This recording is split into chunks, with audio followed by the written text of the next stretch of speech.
Pronti? 1, 2, 3. Buono il segnale con Fiaba del Ronco che cerca di respingere Frank BF Furioso Bar, che insiste all'esterno e cerca di farsi spazio alla corda. Dopo 150 metri lo riesce a sistemarsi in schiena a Fiaba, che è in testa.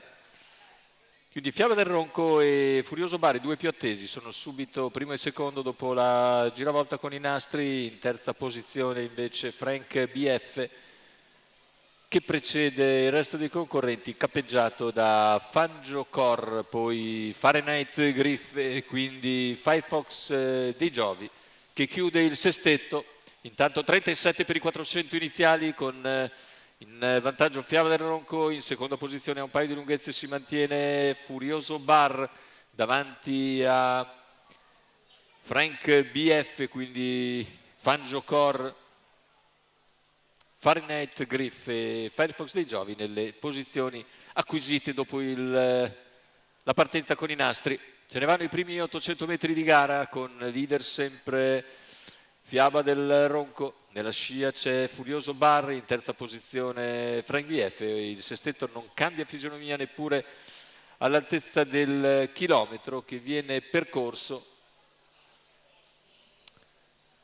nell'ordine dell'1:26. A questo punto sposta Fangio Cor, lascia la corda, probabilmente sperando che qualcuno gli offra la schiena. Lo fa Furioso Bar e così ne approfitta Frank BF per andare in scia direttamente a Fiaba del Ronco, che spara un parziale in 14:8 davanti alle tribune. Un giro alla conclusione, prende corpo quello che deve essere il match fra Fiaba del Ronco e Furioso Bar. Fiaba del Ronco a 600 dalla conclusione, un altro parziale svelto in 14:3 per cercare di mettere in difficoltà Furioso Bar, che si è dovuto sorbire la curva all'esterno. Lungo la corda invece segue bene Frank BF, più indietro è retrocesso invece Fangio Cor. Alla corda c'è Fahrenheit Griff, 400 alla conclusione, un parziale in 13:6 ora per Fiaba del Ronco, però non riesce a scrollarsi di dosso Furioso Bar, che rimane al sediolo. Lungo la corda c'è anche Frank BF, completamento della curva finale. Ultimi 180 metri con Fiaba del Ronco che entra in vantaggio e seguita da Frank BF. All'esterno ancora Furioso Bar.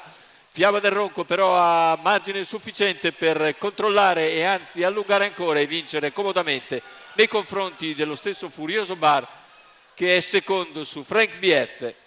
1:16,2 con 28,4 a chiudere, ma dopo un 27,9 di penultimo quarto di gara.